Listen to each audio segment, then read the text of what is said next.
Boa noite, amada igreja do Senhor. Boa noite, você que nos assiste pela internet.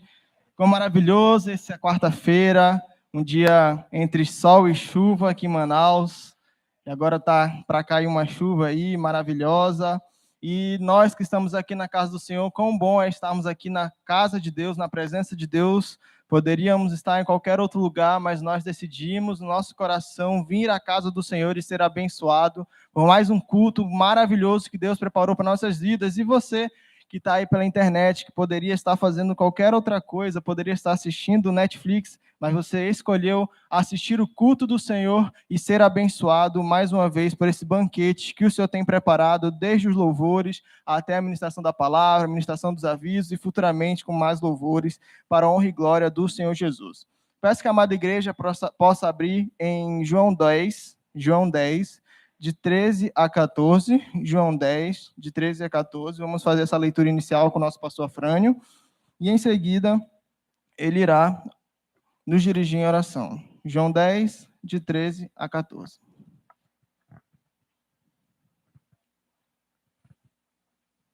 O mercenário foge porque é mercenário e não tem cuidado com as ovelhas. Eu sou o bom pastor.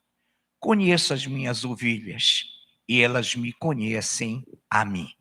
Te bendizemos, Deus vivo, e glorificamos o teu maravilhoso, glorioso nome ao nos permitires que aqui, Pai, reunamos e congregados desenvolvamos os 5 minutos de oração, a tremenda e maravilhosa ministração, tremendos e maravilhosos louvores. E agora, Pai, capacita-nos também para que possamos recepcionar no coração essa palavra que já colocaste no teu servo, no coração do ministro Ed Filho, já devidamente ungido pelo teu Espírito Santo. Queremos viver, praticar e, acima de tudo, Pai, ter essa palavra em nossas vidas. Em nome de Jesus, amém.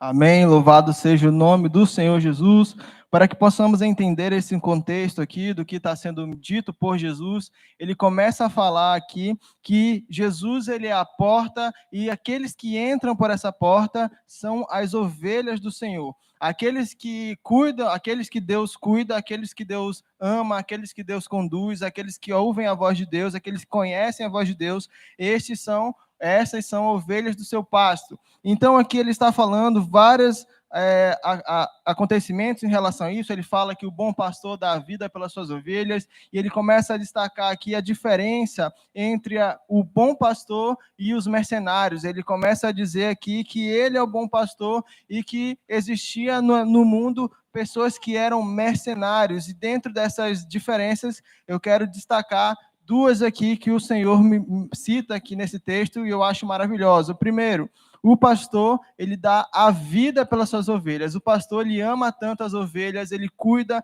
e tem um cuidado enorme, um zelo enorme pela vida das ovelhas, que ele tem prazer e ele dá a sua vida para que aquela ovelha esteja bem, para que aquela ovelha esteja firme na presença dele, para que aquela ovelha possa ter uma boa desenvoltura na sua presença. Então, ele dá a vida pelas suas ovelhas, e nós estamos estudando isso no culto da Jucade, sobre o plano perfeito do Senhor. Então, não é necessário que eu me aprofunde nesse ponto. Então, a ovelha ela pode se sentir segura, porque ela sabe que há um pastor, ela sabe que há um Deus, ela sabe que há um Deus que ele luta as suas lutas, que ele está com ele, que ele dá a vida para as suas ovelhas. Então, a igreja linda do Senhor, as ovelhas do Senhor, sente segura nesse Deus que é cuidadoso. E o segundo ponto é exatamente isso. O pastor, ele tem cuidado com as ovelhas, ele tem cuidado com as ovelhas. Ele fala aqui que o mercenário, ele foge porque é mercenário e não tem cuidado com as ovelhas,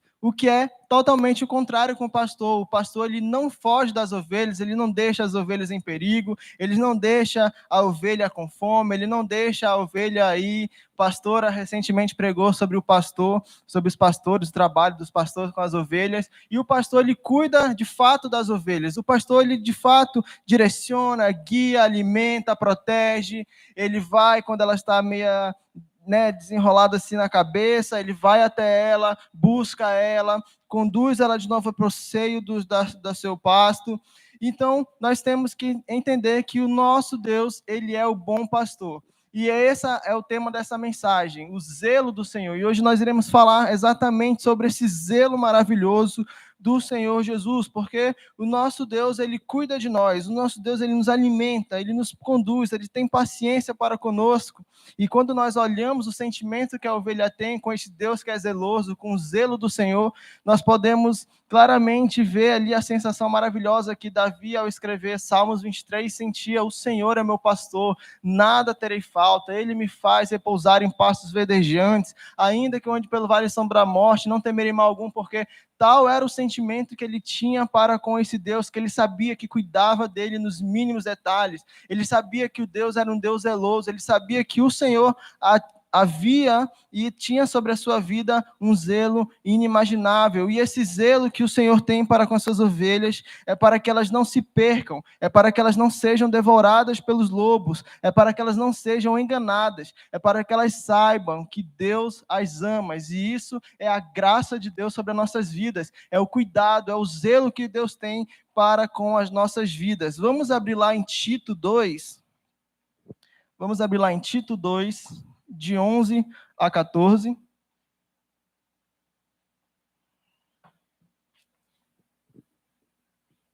Tito 2, de 11 a 14.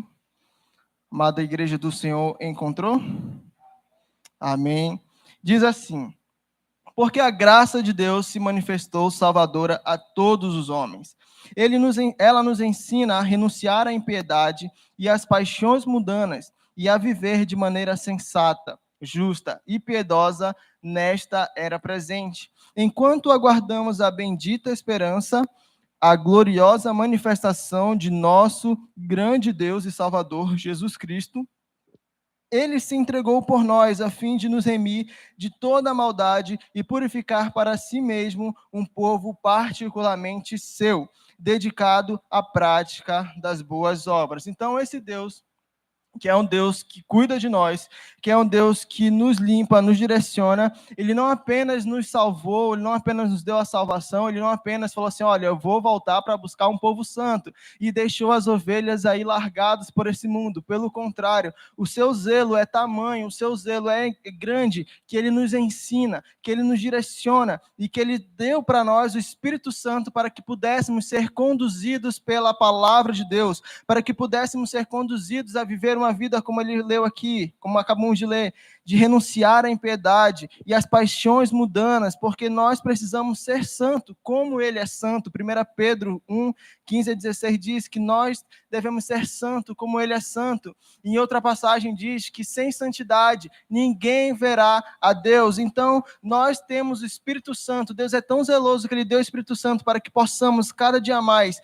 aprender a renunciar à impiedade e às paixões mundanas, a renunciar àquilo que a nossa carne ama, aquilo que o nosso desejo carnal deseja, né? Ficou redundante essa frase, mas o Espírito Santo de Deus, o zelo de Deus nos ensina a cada dia mais que negligenciemos todas essas impiedades, todas essas paixões mundanas, a viver de maneira insensata. Pelo contrário, na sua palavra, quando nós lemos a sua palavra, nós vemos o Deus direcionando o seu povo a viver uma vida íntegra, uma vida reta, uma vida sensata, uma vida justa e piedosa diante dele. A palavra de Deus diz para que nós possamos nos encontrar irrepreensíveis diante de Deus. Então, o zelo do Senhor é para que ele tenha uma igreja que seja limpa, que seja santa, que tenha vestes de santidade, vestes de salvação, vestes de louvor. Ele não quer um povo maltrapilho, ele não quer um povo que cocheia, que anda e serve a dois senhores. Pelo contrário,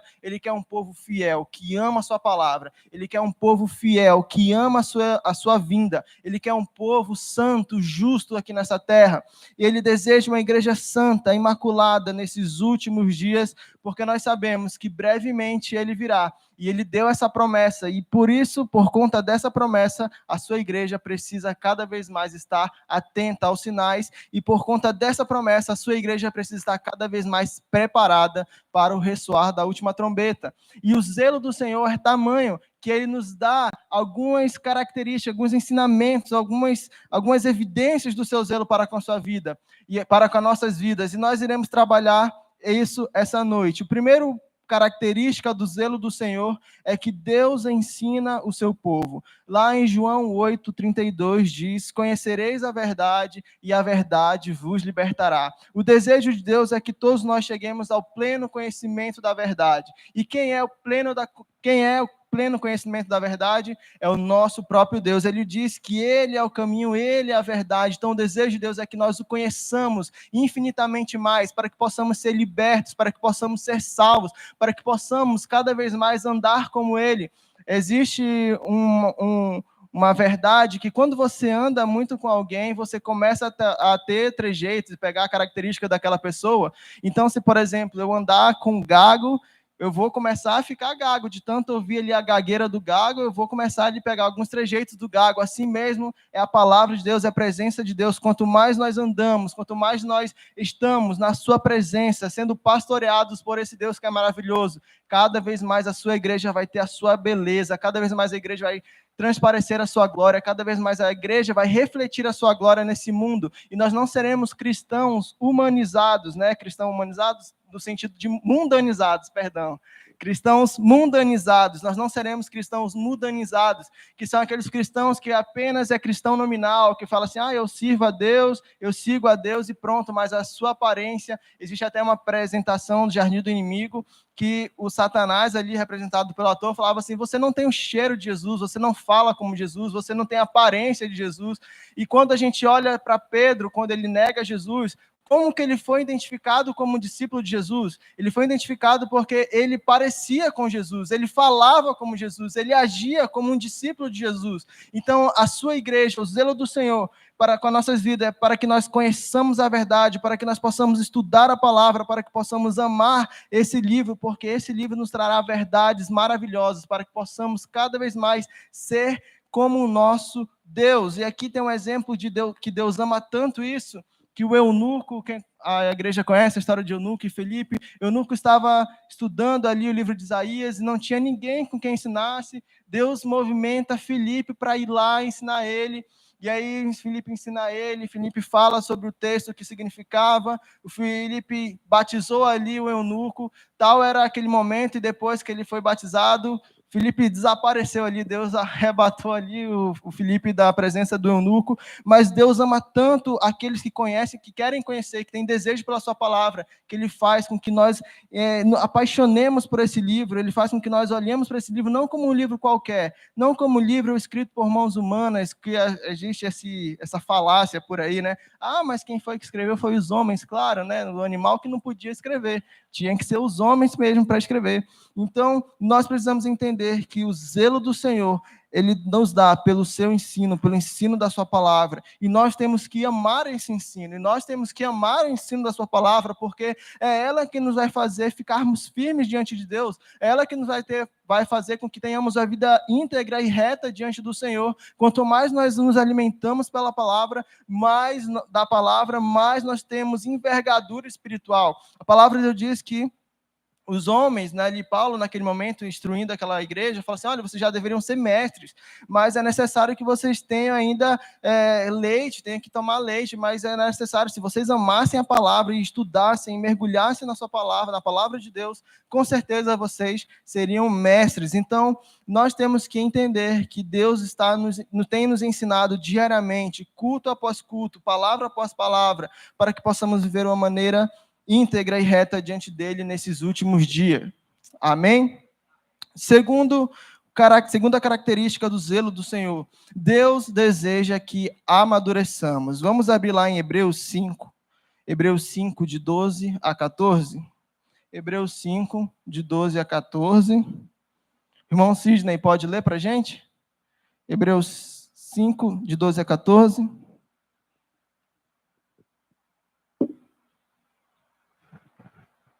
Pois, com efeito, quando deveis ser mestres, atendendo ao tempo decorrido, tendes novamente necessidade de alguém que vos ensine de novo quais são os princípios elementares dos oráculos de Deus. Assim, vos tornaste como necessitados de leite e não de alimento sólido. Ora, todo aquele que se alimenta de leite é inexperiente na palavra da justiça, porque é criança.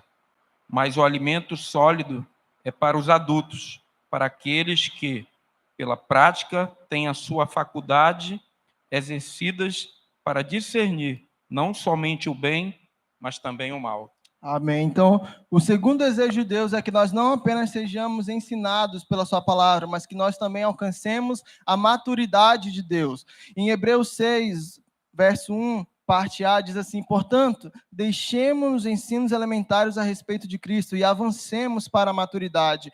O zelo do Senhor, Ele quer que nós cada vez mais sejamos crentes maduros, não apenas crentes crianças, meninos na fé, meninos que é necessário que sempre tenha palavras de leitinho, né? Palavras de, é isso. Não, Deus quer que nós começamos a tomar feijoada mesmo, começamos a comer uma buchada de bode espiritual. O desejo de Deus é que nós não sejamos crentes mimimis, como tem acontecido. Na verdade, existem, eu falei até para minha mãe, que eu ia falar aqui, que hoje em dia há muitos cristãos Peter Pan.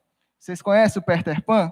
Peter Pan é aquele menino que não cresceu, que é um bobão, não consegue, se vem uma luta, se vem uma dificuldade, se escandaliza, logo quer sair da igreja, porque foi isso, porque foi aquilo, porque o irmão fez isso, porque o irmão fez aquilo, porque eu vi isso, porque eu vi aquilo. Irmãos, pela misericórdia, que deixemos de ser como meninos e possamos alcançar a maturidade de Deus, alcançar aquilo que Deus tem para nossas vidas. São pessoas que acham que tudo é do jeito delas, são pessoas que acham que tudo tem que ser da forma delas, do jeito que ela pensa, do jeito que ela deseja. São pessoas que, como a pastora até bagunçou comigo nessa terça-feira, né? São pessoas que querem sair da igreja porque não tem playground, né?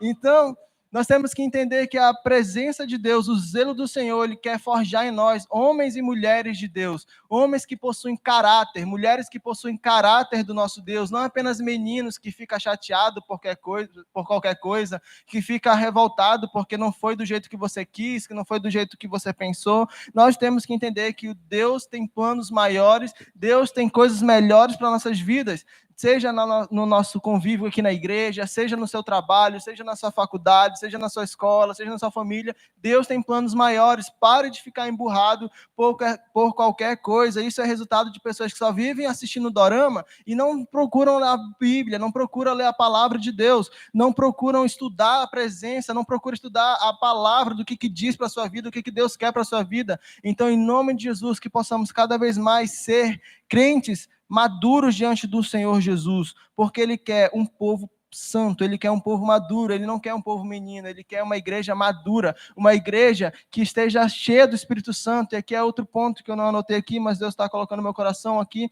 Deus quer uma igreja cheia do Espírito Santo de Deus. O que nós estamos vendo hoje em dia são pessoas vazias da presença de Deus, são pessoas vazias do Espírito de Deus, pessoas que não buscam mais o batismo com o Espírito Santo. Irmãos, a palavra de Deus diz que nós temos que buscar, porque o batismo do Espírito Santo é poder para testemunhar. Como é que nós vamos testemunhar de Cristo se nós não buscamos ser batizados, se nós não buscamos ter ali o fogo de Deus em nossas vidas, se nós não buscamos ser cheios por esse Deus? Como que nós vamos ter coragem e ousadia para enfrentar tudo aquilo que vem contra nossas vidas se nós não falamos: Senhor, me batiza com teu fogo, me batiza com teu Espírito Santo? Eu não quero ser apenas o cristão nominal, mas eu quero realmente ser uma testemunha viva de ti, que possamos, em nome de Jesus, buscar ser cheios do Espírito Santo nesses últimos dias.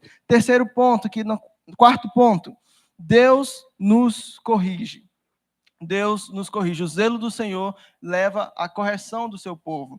Lá em Hebreus 12, de 5 a 8, diz assim: e estáis esquecido da exortação que, como a filhos, discorre convosco? Filho meu, não menosprezes a correção que vem do Senhor, nem desanimeis quando por ele és reprovado, porque o Senhor corrige a quem ama e açoita a todo filho que recebe. É para a disciplina que perseverais. Deus vos trata como filhos, pois